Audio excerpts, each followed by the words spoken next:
आज की चर्चा में आपका स्वागत है। जो लोग चैनल पर पहली बार आए हैं तो प्लीज़ सब्सक्राइब कर लें और बेल आइकन भी दबा दें, जिससे कि आने वाली वीडियो की इन्फॉर्मेशन आपको टाइम से मिल जाए। और हमारे इंस्टा अकाउंट पे भी आप हिट कर सकते हैं, इंस्टा आईडी नीचे दी हुई है। बहुत दिन से सवाल पूछे जा रहे थे, बहुत सारे सवाल पूछे जा रहे थे। सपना जी बार बार बहुत सारे सवाल पूछ रही थी और अंशु से जवाब चाहिए था उन्हें। अंशु का जवाब एक बार में आ गया और जवाब भी क्या करारा जवाब दिया है कि उनके सारे सवालों का जवाब एक ही पॉडकास्ट में, एक ही व्लॉग में दे दिया। हमने इससे पहले भी इन दोनों के ऊपर काफ़ी वीडियो बनाए हैं और जो सपना के साथ जो भी कुछ हुआ उसमें हमारी पूरी सिंपैथी उसके साथ में है और इसी तरीके के हमने वो वीडियो बनाए थे। लेकिन क्या है कि हम किसी के भी पक्ष में और फेवर में वीडियो नहीं बनाते। जैसे बहुत सारे रिएक्शन चैनल हैं, वो किसी एक के फेवर में ही हमेशा वीडियो बनाते हैं। हमको जो लगता है कि वो सही है, हम उसके साथ में ही वीडियो बनाते हैं। ऐसे बहुत सारे रिएक्शन चैनल हैं जो बेसिकली एक तरफ झुक जाते हैं और उसी के बारे में शरीफ बातें करते हैं और दूसरे को नीचा दिखाने के लिए सब कुछ उस पर डालते हैं। जहाँ तक मैं समझता हूँ, अंशु एक जो है मैच्योर लड़की इतनी ज़्यादा नहीं है, अभी उसकी ज़्यादा उम्र नहीं हुई है और उसके कंधों पे अगर बहुत ज़्यादा बोझ डाल दिया जाएगा तो हो सकता है कि वो उस तरह का रिएक्ट ना भी कर पाए। उसको जिस तरह से प्रोवोक किया जा रहा था बार बार कि तुम इस सवालों का जवाब क्यों नहीं देती, तुम उस सवालों का जवाब क्यों नहीं देती, तुम चुप क्यों हो, तुम्हें आके सच्चाई बतानी चाहिए, जो मेरे साथ हुआ वो बताना चाहिए और जो तुम्हारे साथ हुआ वो भी बताना चाहिए। सपना जी ने एक बार नहीं कई बार इस बात के लिए अंशु के लिए गुहार लगाई कि अंशु आए और जाके सच बताए कि क्या चल रहा था और किस तरीके से मैं परेशान रही और किस तरीके से उसको भी गलत नज़रों से देखा जाता था। अंशु जो है एक लड़की है जो बेसिकली अपनी पढ़ाई और इन सब की तरफ आज की डेट में ध्यान दे रही है और कोशिश कर रही है अपनी ज़िंदगी को दोबारा से पटरी पर लाने की। अंशु ने क्या कहा और क्या जवाब दिया ये तो हम अभी बाद में बताएंगे। तो लेकिन पहले हम एक एनालिसिस आपके सामने रखना चाहते हैं कि जिस तरीके से ये दोनों की दोनों एक जगह रहती थी और वहाँ पर माँ बेटी की तरह का रिलेशन था, इनका बहुत ही आपस में प्यार था, बहुत ही अच्छी बॉन्डिंग थी और वहाँ से ये दोनों तो अलग अलग हुए। जिस तरह से एक जगह से दो पटरियाँ अलग अलग निकल जाती हैं। एक तरफ अंशु ने आकर अपनी ज़िंदगी को संवारने के लिए और उस सबको स्वीकारा, एक्सेप्ट किया, जिस वातावरण और परिवेश में वो रह रही है अपने आप को उसी में ढालने की कोशिश की, जहां वो हर तरह के आराम में रह रही थी। यहाँ गांव में आके इतने सब साधन नहीं है, उसके बाद में भी उसके जो व्लॉग्स आए वो बड़े सिंपल व्लॉग आए और बिल्कुल वही जो एक बचपना होता है और एक जो मासूमियत होती है वो उनमें साफ झलकती थी। वो जानवरों से खेलती हुई दिखाई देती थी, अपनी छोटी छोटी रूटीन की चीज़ें शेयर करती हुई दिखाई देती थी, खेत खलियान दिखाती थी, उसमें ट्रैक्टर की सवारी करी, इस तरीके से वो अपने छोटे छोटे व्लॉग्स बना रही थी जो बहुत ही ज़्यादा खूबसूरत और इनोसेंट व्लॉग थे। उसमें कहीं किसी के लिए कोई हेट,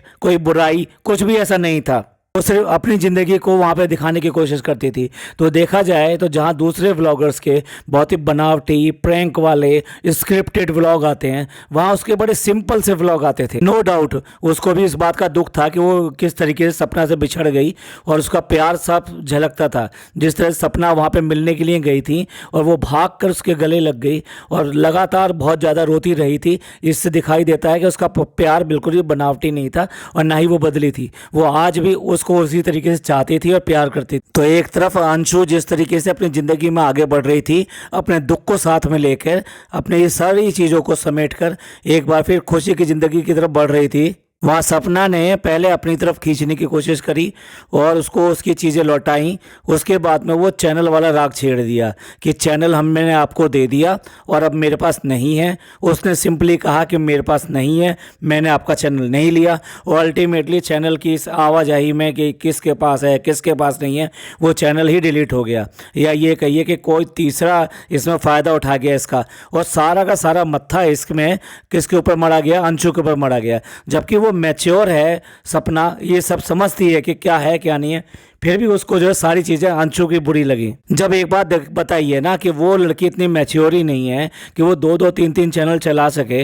वो अपने जो एक चैनल है उस पर ही मुश्किल से वो वीडियो डालती है, बहुत ज़्यादा वीडियो नहीं डालती, उसके बाद टाइम नहीं होता, उसको पढ़ना होता है, अपने घर के काम भी देखने होते हैं। फिर वो दूसरा चैनल लेके क्या करती। देखिए, चैनल चाहे कितना ही भारी क्यों ना हो, लेकिन जब तक उस पर काम नहीं किया जाएगा तब तक उस पर ना अर्निंग आएगी, ना ही वो आगे बढ़ पाएगा। तो इसलिए चैनल तो उसके पास होना चाहिए जो उसको यूज़ कर सके और जो उसके ऊपर अपने आगे की वीडियो डाल सके। तो मैं तो ये कहूँगा कि एक तरह से इमोशनल ये फैक्टर था कि जिसकी वजह से इन्होंने कहा कि ठीक है, हमने आपको चैनल दे दिया, और अपनी इमेज को बहुत ज़्यादा चमकाने की ज़रूरत थी कि भाई ठीक है, अपना चैनल भी दे दिया, हमें ना इनसे पैसा चाहिए ना इनसे जायदाद चाहिए, हम इनसे कुछ भी नहीं मांग रहे। इस तरह से सपना ने अपने आप को बड़ा तो दिखा लिया, लेकिन बड़े होने के साथ साथ कुछ और चीज़ें भी करनी चाहिए बड़े होने के लिए, वो नहीं करी। अंशु के प्रति जो इस तरह का व्यवहार था, व्यवहार इतना ज़्यादा बदल गया कि धीरे धीरे करके एक तरह से ऐसा लगने लगा जैसे आपस में दोनों के बीच में अब दुश्मनी बन गई है। जितनी भी चीजें गलत हो रही थी वो सारी अंशु के नाम पे डाली जा रही थी। और जिस तरीके से और व्लॉगर करते हैं ना, सारी चीजें सोशल मीडिया पे लेकर आते हैं और वहीं पे सारे फैसले करते हैं, उसी तरीके से इन्होंने भी ये काम किया। जबकि होना ये चाहिए था, जब आपके दिलों के रिलेशन थे तो आप लोगों को बैठकर या बात करके इन चीज़ों को सुलझा लेना चाहिए था, लेकिन ऐसा नहीं हुआ। और अंशु ने बच्चे होते हुए भी जिस सफाई के साथ में एक एक सवाल का बड़े तरीके से जवाब दिया, भाई उसको देखकर बहुत अच्छा लगा कि लग रहा है अब ये लड़की थोड़ा सा मैच्योर होने की कोशिश कर रही है। उसने सपना के ऐसे कोई भी सवाल का जवाब नहीं छोड़ा जो कि वहाँ पूछा था। उसने ये कहा कि जैसे उसने ये गवाह बनाना चाहा था कि जिस तरह से उसके ससुर उसके साथ में गलत काम करते थे या गलत नज़र रखते थे, तो उस बात की गवाही के ऊपर वो क्यों नहीं बोलती। उसने साफ कह दिया कि ऐसा कुछ भी नहीं था, मेरे सामने ऐसा कुछ नहीं हुआ। और सबसे बड़ी तो धज्जियां जब उड़ती हुई दिखाई दी जब उसने ये कहा कि तुमने भैया की जो वीडियो डाल दी इस तरीके से, भैया आज तो है नहीं, पर तुमने ये तो नहीं बताया कि भैया ये सब करने के बाद में भी तुमको कितना मनाते थे, कितना प्यार करते थे, आपके लिए गिफ्ट लेके आते थे, फूल लेकर आते थे, और पहले वो मेरे से भिजवाया करते थे, लेकिन जब तुम मेरे से भी लेने के लिए मना कर देती थी तो वो भैया खुद जाते थे तुम्हारे पास और तुमसे मिन्नतें करते थे। आज भी पता नहीं कितने सारे घर ऐसे हैं हिंदुस्तान में जिसमें इस तरीके की चीज़ें चलती हैं। थोड़ी बहुत मारपीट भी होती है, धमकाना भी होता है, सब कुछ होता है, उसके बाद में पति पत्नी आपस में पैचअप कर लेते हैं। इसका बिल्कुल भी ये मतलब नहीं निकाला जाना चाहिए कि इस तरह की जो घरेलू हिंसा होती है हम उसके पक्षधर हैं, या फिर हम ये कह रहे हैं कि वो कोई बड़ी बात नहीं है। किसी भी हालत में किसी के ऊपर हाथ उठाना, उसको गलत बातें कहना, उसको गालियां देना, उसको प्रताड़ित करना, ये बिल्कुल ही जघन्य तरीका है और बहुत ही गलत तरीके हैं। लेकिन क्या है, हस्बैंड और वाइफ का रिलेशन ही कुछ ऐसा होता है कि उसमें कई बार बड़ी बड़ी बातें हो जाती हैं, लेकिन उसके बाद में भी वो आपस में पैचअप कर लेते हैं। इसका मतलब ये नहीं होता कि हस्बैंड एंड वाइफ जाके सरेआम सब लोगों के सामने इस तरह की इज्जतें उछालते फिरें और कहते फिरें, और उसमें भी तब जबकि वो पति इस समय दुनिया में नहीं है। अंशु ने उस बात का भी इनकार किया कि जो उस पर आरोप लगाया गया कि जो उसके ऊपर जो नज़र रखते थे वो गलत नज़र रखते थे, उसको भी सरासर मना किया। इसके साथ साथ उसने ये भी कहा कि आप जो बहुत सिलेक्टेड वीडियो या ये कहिए क्लिपिंग डालती हो, उसका पूरा सच आप सामने नहीं लेकर आती कि आगे क्या बात हुई है क्या बात नहीं हुई। आपने खाली वही बता दिया जो आपने वो अच्छा लगा, उसके अलावा जो और बहुत सारी बातें हुई तुम उन सब के बीच में, उन सब के बारे में तो आपने कुछ भी नहीं बताया। सबसे बड़ा एलिगेशन, अब मैं एलिगेशन कह रहा हूँ इस बात को आप ध्यान दीजिए, एलिगेशन यानी आरोप लगाना। उसने सबसे बड़ा आरोप ये लगाया कि आपने कैसे करके मेरी चैट थी या फिर मेरी जो क्लिपिंग थी वो वायरल कर दी। मैंने तुम्हें कहाँ कंसेंट दिया इस बात का कि आप मेरी वीडियो को वायरल कर दीजिए। आज की डेट में हिंदुस्तान का कानून वो भी जानती है और वो यही कह रही है कि हमारा संविधान इस बात की इजाज़त नहीं देता कि आप किसी की रिकॉर्डिंग को बिना उसके पूछे हुए रिकॉर्डिंग करें और साथ साथ उसके बाद में उसको वायरल कर दें। उसने याद दिलाया कि इस तरह के काम करने के ऊपर आपको कोर्ट में घसीटा जा सकता है, आपको सजा भी हो सकती है, इसके लिए ये भी क्रिमिनल ऑफेंस बन जाता है। इसके साथ ही उसने एक और आरोप लगाया जो हमें भी बहुत बुरा लगा कि जिस तरीके से इन्होंने एक क्लिपिंग में ये दिखा दिया कि उसके स्कूल की जो एक फ्रेंड थी उसका नंबर उस पर डिस्प्ले हो गया, और नंबर जो डिस्प्ले हुआ उसकी वजह से सबके कॉल उसके पास जाने शुरू हो गए कि हमारी अंशु से बात करा दीजिए, आप अंशु की फ्रेंड हैं। और इसके लिए उसके माँ बापों ने वहाँ पर शिकायत करी स्कूल में और अंशु का नाम वहाँ से इसी बात के ऊपर काट दिया। अब आप ही बताइए, इस बात की शिकायत अंशु ने इससे पहले तो नहीं करी थी, जबकि ये सब उसको कितना बुरा लगा होगा कि भाभी ने किस तरीके से मेरे नाम को यूज़ किया और बार बार यूज़ कर रही हैं, और साथ साथ उसका फ़ोन नंबर डिस्प्ले कर दिया वहाँ पर, जो बेसिकली किसी की प्राइवेसी में बहुत बड़ी हनन है। इस तरीके से आप किसी की प्राइवेसी को रिवील नहीं कर सकते। ये दोनों इंसिडेंट सुनने के बाद में आपको किसकी गलती लगेगी? ये सरासर सपना की गलती है या नहीं है? के साथ साथ दो स्ट्राइक उसके ऊपर भेजी गई।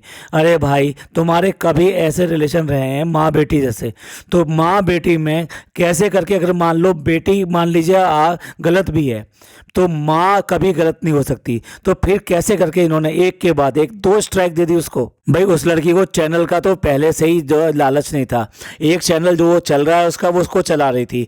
अब उसे ये पक्का है कि हो सकता है तीसरी स्ट्राइक अगर उसके ऊपर आ गई तो उसका चैनल ही डिलीट हो जाएगा, इसलिए उसने नए चैनल बनाने का फैसला कर लिया और वही लोगों के साथ में शेयर कर रही है कि अब से वीडियो में उसी के ऊपर डाला करूँगी, उसकी लिंक दे दूँगी मैं और आप वहाँ पर अटैच हो सकते हैं और मेरे आपको वीडियो आप वहाँ पर ही देखने को मिलेंगे। तो आप देख लो, एक तरह से उसने आपके बनाए हुए, यानी जो पहले चैनल उसको दिया गया था बीइंग अंशु वाला, उस पर लात मार दी कि मुझे ये चैनल नहीं चाहिए, मैं अगर बनाऊंगी तो मैं अपना ही चैनल बना लूंगी जिस पे और किसी का अधिकार नहीं होगा, ना ही उस पर इस तरीके के कमेंट्स आएंगे जिस तरह से पहले आया था कि भाई इस पर ये कमेंट कर दिया, किसने कमेंट कर दिया, कहाँ से कमेंट कर दिया। तो चैनल वो खाली उसी के नाम का रहेगा और उस पर कंट्रोल भी उसी का रहेगा। और इतना ही नहीं, उसने तो दूसरी तरफ से आरोप लगा दिया। एलिगेशन क्या लगाया? इसके भाई के ऊपर एलिगेशन लगाया, सपना के भाई के ऊपर एलिगेशन लगाया कि किस तरीके से उसका भाई उसको गलत नज़रों से देखता था और यही वजह थी कि वो उनके घर कभी भी जाना पसंद नहीं करती थी। क्या सपना इस बात के लिए भी यही जवाब देगी कि उसने चिढ़कर ये वाली बात कही है? मालूम होना चाहिए कि पॉस्को एक्ट जो है वो इतना सख्त है कि अगर एक नाबालिग लड़की शिकायत कर दे तो फिर जो है क्या हो सकता है उसमें, आप समझ भी नहीं सकते। यही नहीं, उसने इस बात को भी सच कहा कि जो चोट लगी थी उसकी कमर के अंदर वो किसने मारी थी? भाभी नहीं मारी थी। उसने यहाँ तक कहा कि आपको एंगर इशू हैं, जो पड़ोसन आपको समझाने के लिए आई थी आपने उसकी बात नहीं सुनी, उसको बदतमीजी से भगा दिया वहाँ से कि यहाँ से चले जाओ, हमारे आने की ज़रूरत नहीं है। तो भाई इतने एलिगेशन क्या कम है? मैं तो ये कहूँगा कि अंशु ने एक बार में ही सारे जवाब दे दिए और उसने क्लियर कट कहा कि मैं इसके बाद में इस मैटर के ऊपर कभी भी कोई और वीडियो नहीं बनाऊंगी और ना ही मैं सुनना चाहती इस तरह की बात है। अगर आपको वीडियो खेलना तो आप खेलती रहो, अच्छा तो यही होगा आप लीगल आओ, लीगल में मैं जवाब दूंगी, जो भी कुछ है कोर्ट में करिए, पुलिस में कंप्लेन कीजिए, जो करना वो करिए, लेकिन इस तरह वीडियो खेलना मेरे बस की बात नहीं है। आपको व्यू की जरूरत होगी, मेरे को व्यू की जरूरत नहीं है। लड़की ने जिस तरीके से बेबाकी के साथ में एक एक सवाल का आंसर दिया और बिल्कुल मैं तो कहूँगा मुंह तोड़ जवाब दिया, तो ये उसकी साफ गोई को दिखाता है। दूसरी तरफ मैं यहाँ पे ही सपना जी से कहना चाहता हूँ कि वो उस बच्चे को छोड़ दें और अपना जो भी कुछ बात करनी है, जैसे भी बात करनी है, अपनी लाइफ में आगे बढ़ें। और करनी है तो आप उनके माँ बाप से बात करो, उनके अपने सास ससुर से बात करो, जो कुछ करना है लीगल करो। इस तरह से वीडियो खेल के एक दूसरे की इज्जत उछाल कर कोई फ़ायदा नहीं है। जो भी आपको कहना वहाँ जाके कहिए, कम से कम घर की इज्जत तो नहीं उछलेगी। चलिए एंड करते हैं इस वीडियो का।